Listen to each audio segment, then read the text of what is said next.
Hello and welcome to a little bit of a discussion video today on the channel. Something I felt like I wanted to make a video about. I don't really talk about video games too much, but some news came out, or news as I would put it, over the past couple of days. There was a podcast called Script Apart, I think, that featured Neil Druckmann and the co-writer of The Last of Us Part 2, and I've forgotten her name exactly, Haley Gross? Haley Gross? I'll look that up very surreptitiously here as I continue the intro to this video.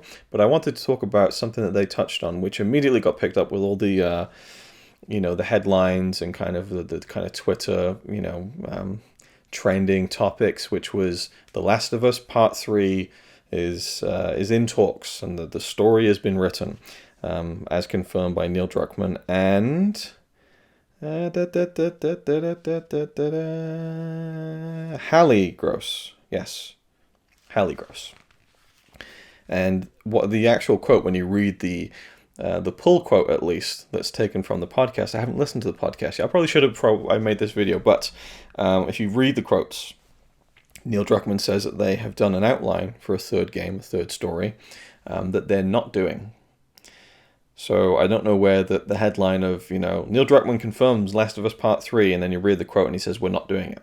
But he goes on to say, it's a story he hopes sees the light of day one day, something to that effect.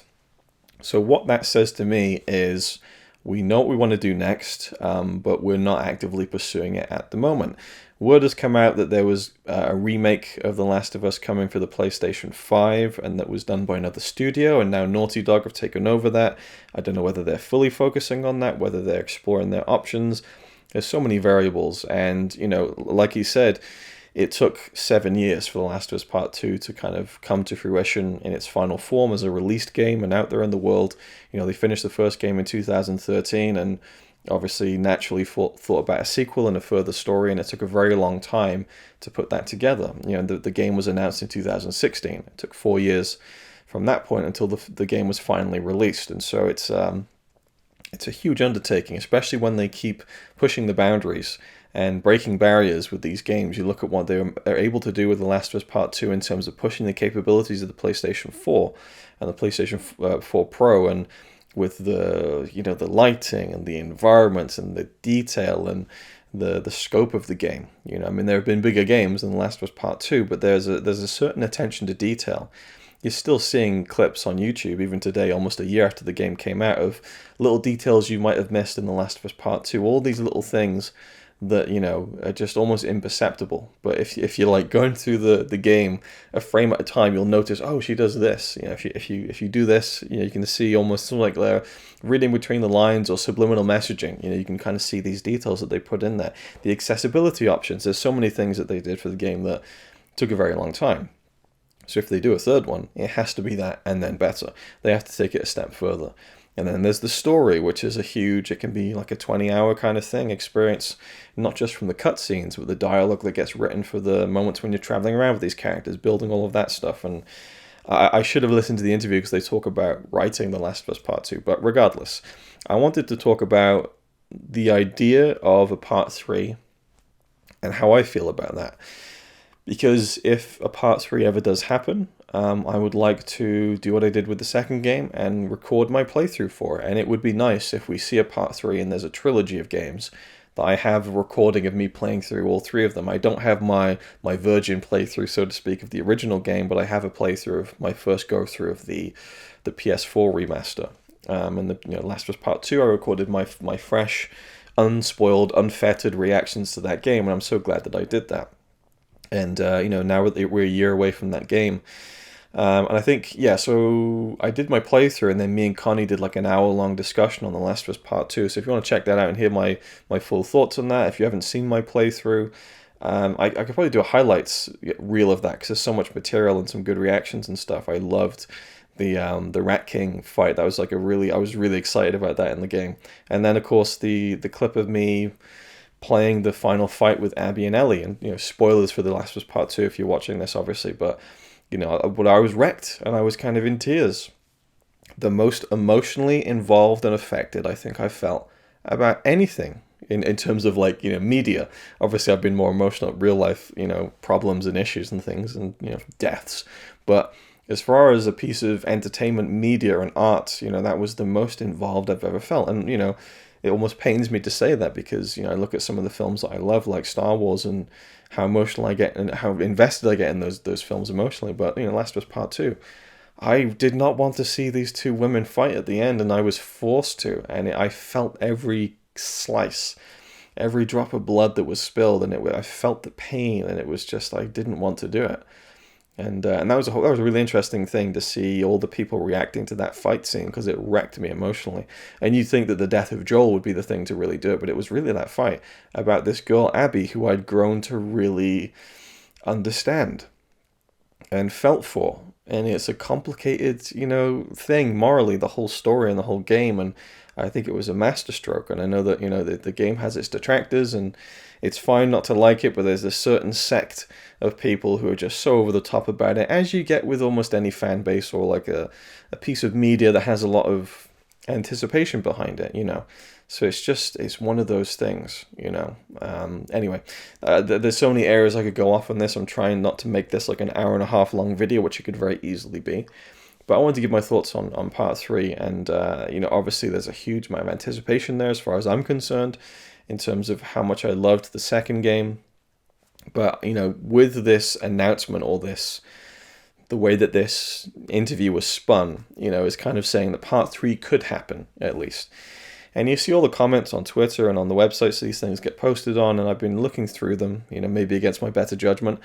And you get the typical kind of, why continue this train wreck? Why carry on the woke SJW, bullshit and all of this stuff that is just absolute horseshit. And some of those fans who, well, they're not even fans. If you're going around calling The Last of Us Part 2 the SJW and woke and all this stuff, and it's a train wreck, and what they did to Joel was criminal, you're not a fan. You're just a cunt. Like, I understand being upset with what they do with characters, but there's a way of expressing that, and a way of receiving that, of saying, oh, I really wish they hadn't done that, and I'm not happy about it. But to kind of label an agenda on it, and kind of say, oh, they're just subverting it for the sake of this and the sake of that, and I don't want no gay woman at the front of my game. You're just a cunt. There's no working around it. But just kind of, and I give Neil Druckmann, I give Hallie Gross, I give Ashley Johnson, I give Troy Baker, Laura Bailey, even down to like the people who play the face models. Not play the face models, but the women who were well, at least in the case of Abby, Jocelyn, I think is her name. So she actually streams now on Twitch, which is kind of fun. But this seems like a very cool person, very chill, and they used her face, as you can see on the steelbook there, to do the visualization of Abby's character. And I think she received, death threats, or at least very horrible messages, and it's just like, what the fuck is going on with that? But I will give them credit for riding through it, and also for seeing the good stuff.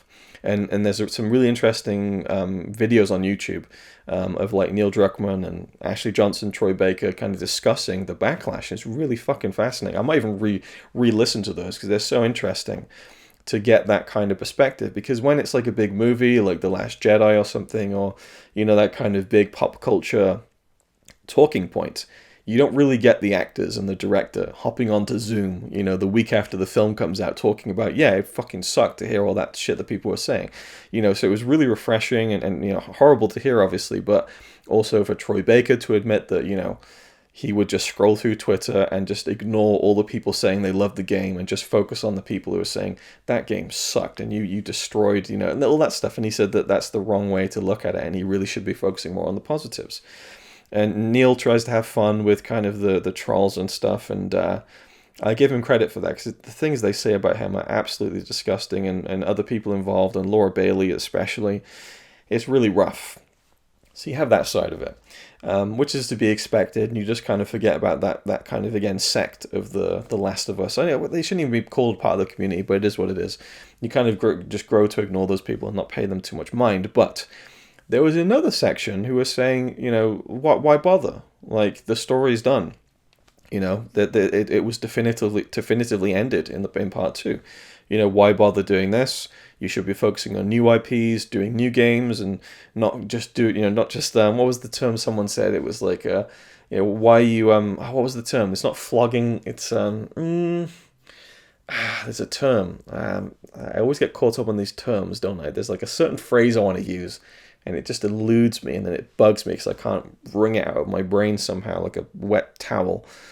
Oh, my analogies are just the worst. There's some quotes that some people were saying.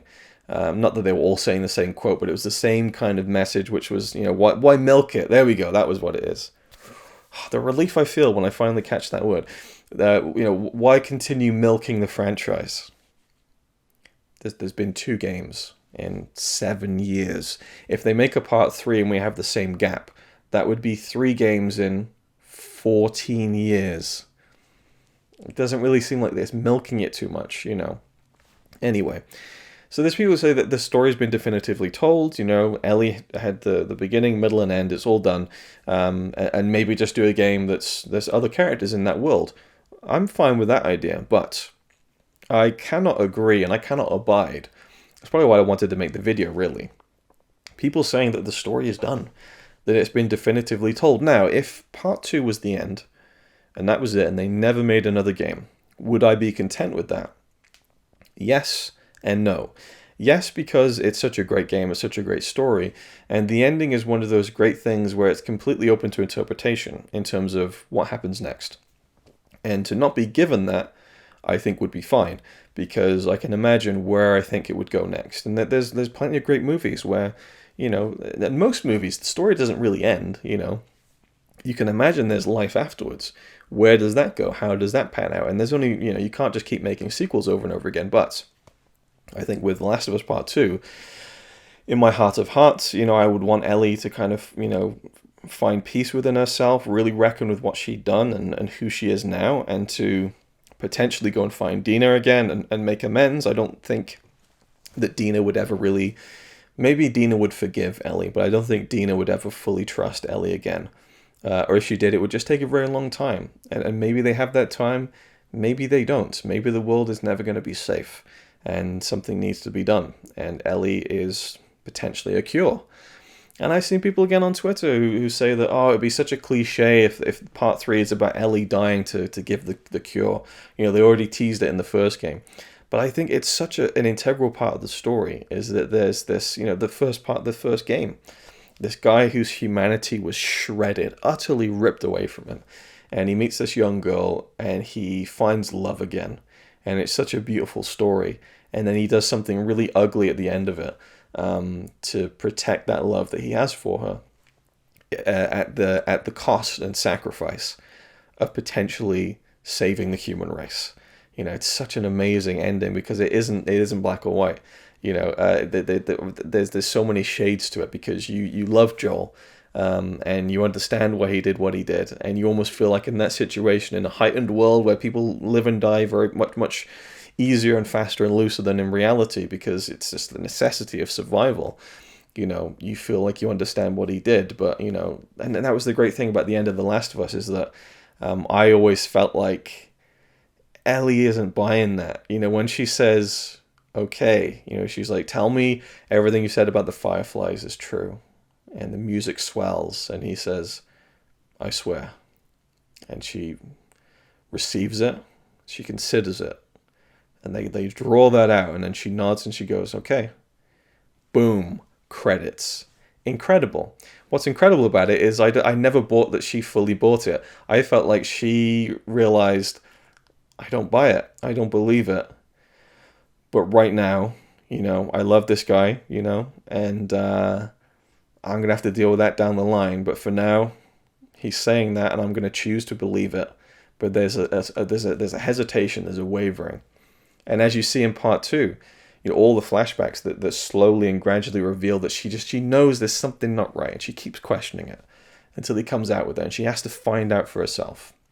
And I was so happy that I had, again, I feel like there's probably millions of people who read it this way, but I was so happy that how I felt about that ending scene is really, well, I suppose it was the intention, because that's the way that they kind of followed it through with part 2, but there was that doubt, and there were many people, it seemed like online, Felt like she believed it fully, and I don't know. I think they viewed the ending a little bit differently of the first game, and they viewed it as this kind of triumphant kind of happy ending. And I never felt like it was a real happy ending, And it reminds me a little bit of you could almost kind of supplant the scene from Infinity War, you know, you know, where you could have Ellie saying to Joel at the end, what did it cost, and Joel just saying everything, but he had to do it. He felt like he had to do it, and it was that love that drew. Obviously, with Thanos in Infinity War, it's a completely different scenario and motivation, but it was a choice that kind of did end up costing him everything in many ways. When you see what happens in part two, but I just loved the tricky nature of that ending, and that's what makes these two games so incredible. Is that it's not clear cut. There's lots of shades to it, and in part two, Ellie becomes a really bad person and does really bad things, and she's motivated by a good reason, or at least a good foundation. I don't think there's any good reason to kind of kill people in the way, especially in the way that Ellie killed people in part two. But it gives you that weight of, understanding. And like the dogs in the game, like you feel the weight of it. Like you don't want to do it, but it's like it's a necessity. She has to do that to get to her goal. Is it worth it? Is it worth doing these things? And that's what's so great, is that by the end of part two, Ellie is where Joel was at the beginning of part one, after Sarah, 20 years later. Now she's left with nothing. And, she leaves that house at the end of part two, and she'll probably she'll meet people and maybe form friendships and alliances and stuff, and she'll move on with her life. But, something has been ripped away from her. Everything has been ripped away from her, and nothing will ever really be the same again. And, could we have a part three where she is now grizzled and completely shut off to emotion and love? You see this young girl who had so much life and personality, and there's a fun about her. She'd been through shit, she lost people, but she had a fire to her, and will that fire fizzle out, after everything that she's been through? It's such a somber ending with part two. Yeah, I don't know how anyone could view that as a definitive ending when there is a perfect, beautiful third act to this story where we follow Ellie's redemption. Ellie reclaiming her humanity in the same way that Joel reclaimed his humanity in the first game, by the end of the first game. But then again, it's at a cost. He reclaimed his humanity in as much that he found love again. He let love back into his life again, and he found someone that he cared for, who he would die for and kill for.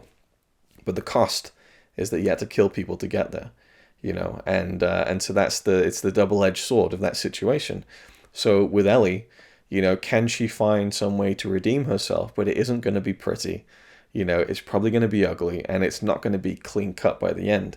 And will that follow through to an ending of part three where she gives her life up for the cure? And the cure is such a central part to the whole story. The fact that, the way that Abby ties into that, and her father, and them trying to find a cure, and how that that what Joel did, becomes the catalyst for everything that happens in part two, with Abby killing Joel and Ellie going after Abby. It all stems from Ellie being a potential cure, right? So why wouldn't you follow that through in a part three and conclude that story? It feels like a great 3-act story.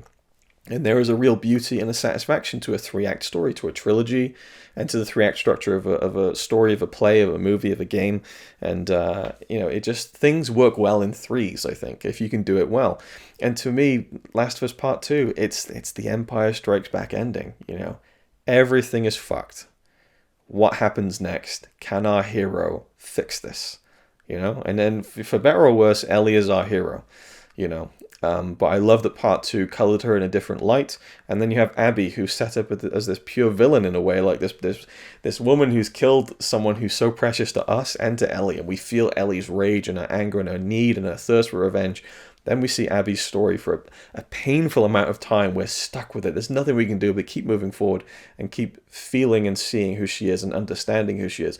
I said when the game came out and after I'd finished playing it, I don't think that they want you to like or love or even empathize with Abby. I think they just want you to understand her. And I completely did, and I love that character. Now, another thing people have been saying is, don't bring Abby back into it. We don't want to see Abby again in part three. If Abby was not going to be in a part three, I'd be okay with that, but I'd be disappointed. I feel like she's now become an integral part of the story as well. And obviously the menu screen after you finish the game shows the boat and the Catalina Island building. So, they got there. And as Connie said when I was bringing this up to her the other day, or maybe even today it was, Connie said, well, yeah, you see the building, but, is anyone in the building, when they get there? So there is that seed of doubt of where that storyline ended, but it would permissibly, be tied up in just the fact that they got to the island by the menu screen. But I love Lev. I really like Abby as a character. And I would love to see, maybe not even a focal part of the whole story, but I'd like to see Abby and Ellie come back together again. I think that would be such an epic reunion and perhaps confrontation. And what I was thinking when I was playing part 2 was that that's where part 2 was going to go. I thought, okay, we're playing as Abby now, and we're gonna sync up with the end of day 3 in Seattle. And Ellie and Abby are going to meet in the theater, which you get kind of that painful cliffhanger after you play Ellie's section. And once they meet, Abby's there with the gun. You ruined everything, you wasted it. And then Ellie's going to explain everything that's happened. And they're going to realize that there is a common enemy, at least in that moment, that they can team up against. And I thought that really the ending of the game was going to be Ellie and Abby going to the Scar Island and just absolute warfare. And they would be kind of begrudging partners to fight a greater enemy, and then at the end they would settle their differences, kind of showdown style.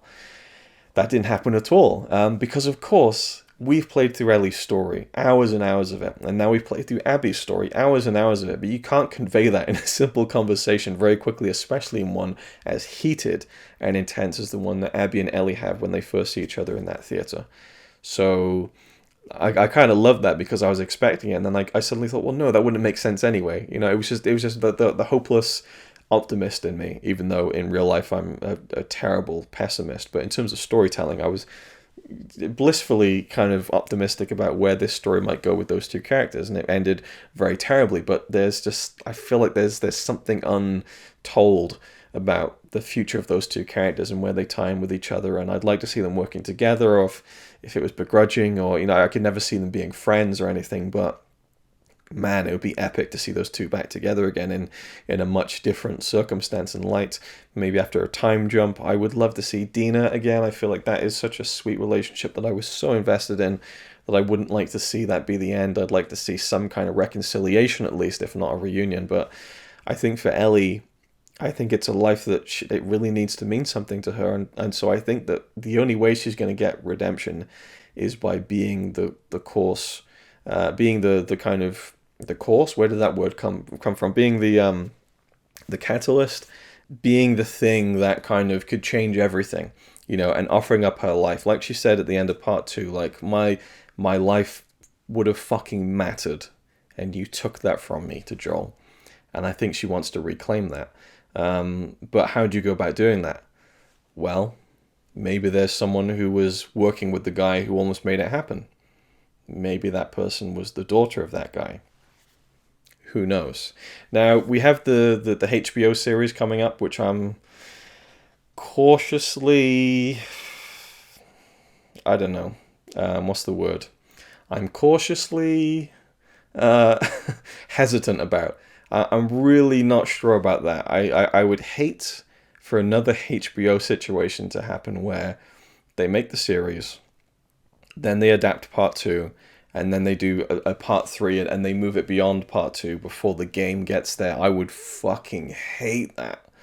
And I understand, and I would framing it in that light, I totally get how the Game of Thrones fans feel, because holy shit, that sounds like a nightmare, And I could talk about that a little bit, but I'm open to it. I'm glad that Neil is heavily involved in it and gives it his blessing and stuff, and they're going to do different things, but they're very much following the story of the first game. The actors are apparently very good. I like Pedro Pascal and stuff. I'm intrigued to see what he does with Joel, but I feel like those characters, Joel and Ellie, were definitively performed last year, and 7 years ago. It's just weird. It feels like, Godfather 2 comes out in, was it 1974 or wherever it was, and then in 1975 they're like, we're gonna remake The Godfather on television, and we're gonna cast these actors as we're gonna recast it. No Pacino, anything. No Robert Duvall. just we're going to do new actors, we're going to do it differently. It's just like, why? It was just done brilliantly and perfectly like last year, you know. It just seems strange. Marlon Brando, forget about him. We're going to bring someone else in to play, to play the Godfather. It just seems odd to me. I don't know. I get the inclination to make it a live action show, but, and I read that it was going to be a movie, but they shied away from that because it was too action oriented, and I agree with that. It isn't an action story. It really isn't. It's about the characters. But I'm not. It's going to be tough for me to accept anyone else but Ashley Johnson and Troy Baker, and they wouldn't work in live action as those characters. It's as simple as that. But again, I'm cautiously. I won't say optimistic. Cautiously hesitant. Like I'm really like on edge about this. I'm really like, I'm kind of on edge about it. I don't know. It's a weird thing for me. But anyway, so that's one thing that could be terrible if they ever did that. But with part 3, I think there's so much story to tell, and maybe it is predictable. Maybe it is a story about Ellie trying to find a way to be the cure, and she does, and she dies, and that's how the story ends. It's predictable. It's like, well, what did you expect with Return of the Jedi? I would imagine if I was around when The Empire Strikes Back came out and I was an adult, I'd say, okay, well, the next one's going to be about Luke trying to reckon with the fact that Darth Vader's his father, and they're going to come to blows again. There's going to be a rematch at the end. The Emperor's probably going to be involved, and Luke's probably going to try and, find a way to reach his father. That seems like a natural way to go. Kind of predictable, but it's brilliant when it's done well. So I don't see the fuss and people saying that, it shouldn't be about the cure, but the cure is so integral. That's who Ellie is. She's this anomaly in the whole world, and maybe they find other people who are who are kind of immune and kind of I think I've called her the cure, but there is no cure. But she's immune, so maybe there are more people like her. Maybe that's who she searches for. Who knows? There's so many ways they can go, and I trust ultimately the creative direction of Neil Druckmann and Hallie Gross, who obviously was a huge part of writing the sequel. I just think, man, it would be criminal if they didn't follow up on that. And I see the end of part 2 as anything but definitive in terms of the way that it ended. But I would be fine if they didn't, because it was so great. And it's almost like, how do you top that? I don't think you really can. I could only see a part 3 being, really great and just underneath it. I don't know. It's this. The shoes are so big, it would be impossible to fill, I think. But I think they could get pretty close.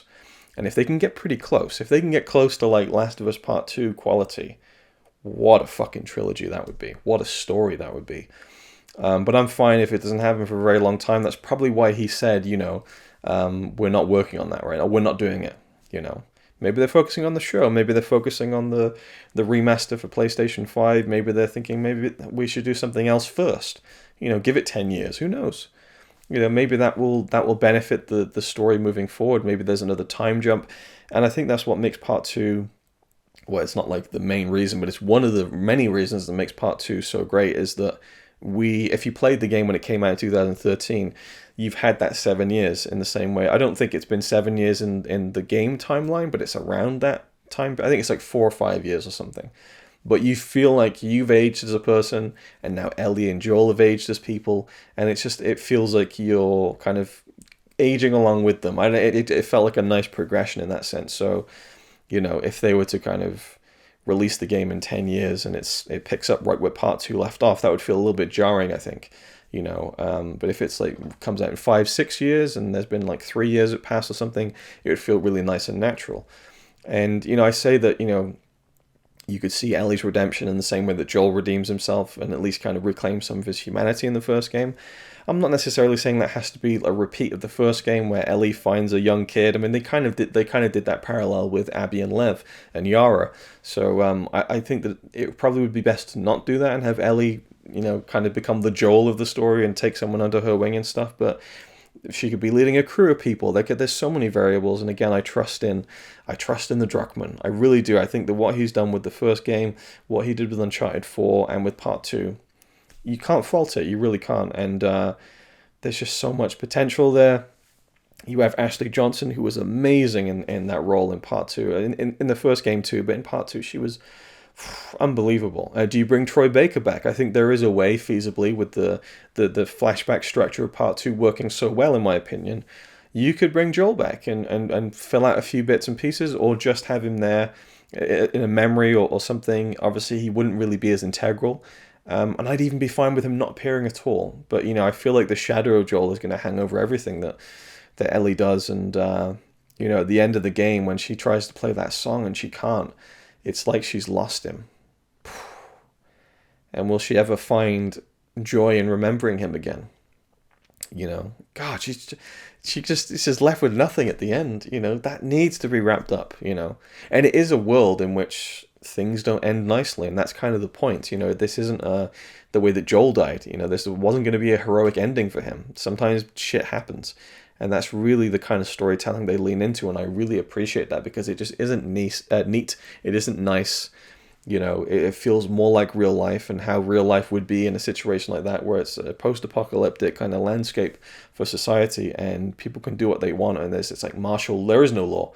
It's completely free and open, and I feel like life would be. I mean, life is rough and pretty shit nowadays for most people. Can you imagine what it'd be like if there was I was going to say if there were no rules and no law, but I'm sure there's people who think that that's the main problem in life. But you get what I'm saying. It just expands the amount of shit that you could find in your life exponentially if you're in that kind of setting where anything can happen.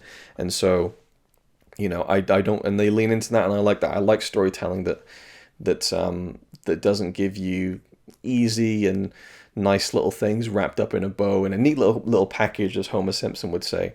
It's the way that Joel and Ellie left things, where she said she would like to try to forgive him, and they never talk again.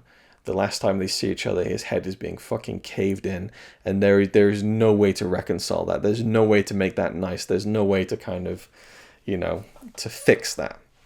And that's kind of the harsh thing, but it's more realistic. That probably would happen in that situation, especially with the things that Joel had done.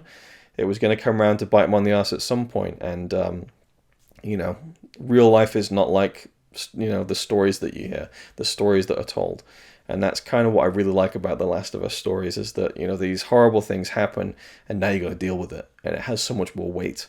And it's an unfortunate weight, because we love Joel and we love these characters. But I think that it draws you in a way that is really powerful. I think by the end of part 2, I was just so blown away by it. When I recorded my playthrough, I think it was maybe by the time that Abby goes away and Ellie is left alone on the beach. My voice is cracking, not through emotion. I'm just getting a bit hoarse because I filmed a bunch of videos. For the moment Abby leaves the beach, I'll leave them for free. When Abby leaves and Ellie's left on the beach, from that point on until the credits had finished, I don't think I said a word. I was just sat there absorbing it. The whole credits, just like thinking about everything.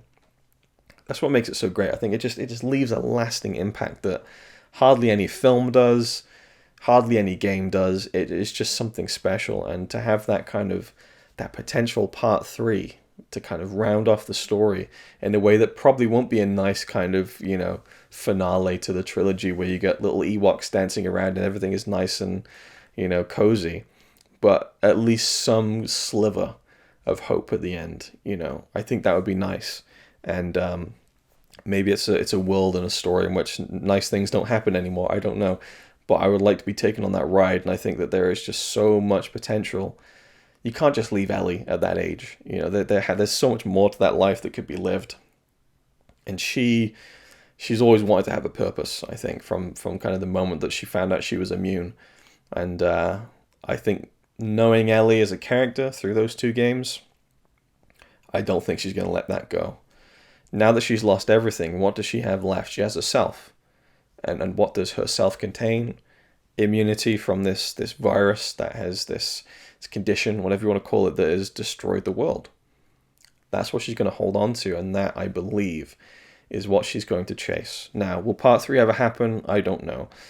I really hope that the negative reaction to the second game isn't something that is going to impact the way that they approach it, or especially impact whether they will even do a third game. But again, I think considering all the shit that they went through and the death threats and everything, they've remained positive, and the proof is in the pudding in terms of the final game, and also I think it just crossed the record of having the most Game of the Year awards of all time. And I've seen people again on Twitter, and I keep talking about this, but it's interesting to see the opinions. You see all the, and I sometimes click on the profiles, and they don't seem like troll accounts or anything. And these people have thousands and thousands of followers, and they post all this stuff, and they've been around on Twitter for 10 years. So it's not like these random accounts that pop up and spout shit. I kind of tried to look into some of them and kind of see where they're coming from, but often I don't really see where they're coming from. They talk about how, well, it won all these awards, but they don't mean anything anyway. They're all kind of fixed, and it's like, well, the Game of the Year awards, I think it was 400 odd that they received. I think something like that. I might be wrong on that. I didn't really research it, but I think I saw somewhere that it was 400 odd Game of the Year awards. And from what I did read was that the majority of those were reader awards. So it was kind of like, just regular players. Again, I might be wrong on that, but that seems to make sense. And I think that the echo chamber of negativity is much smaller than, they would have you believe. And I think I get caught up in that as well and thinking that, man, everyone hates this game. I don't think they do. I really don't. And when the dust has settled, and it kind of is now, I think that more people are just seeing the game for what it is. And I'm seeing posts on the subreddit of The Last of Us saying, wow, I just played the game and it was great. And I heard all these bad things. It's like, yeah, welcome to the club. Like, it's a great game. It's really is a great story. It's a great game. And I really hope that it does end up coming to pass. It'd be nice if it was sooner rather than later, but I would like it. I think it would be fitting if it was like 5 years. Same amount of time roughly, where by the time it comes, it's like your anticipation's at a fever pitch. And I said back in like 2017 or something, I was like, I'll wait forever for part 2. The fact that it is happening is so fucking amazing. I don't care how long I have to wait. I kind of went back on that when they delayed it in 2020 because I booked a week off. Then they delayed it.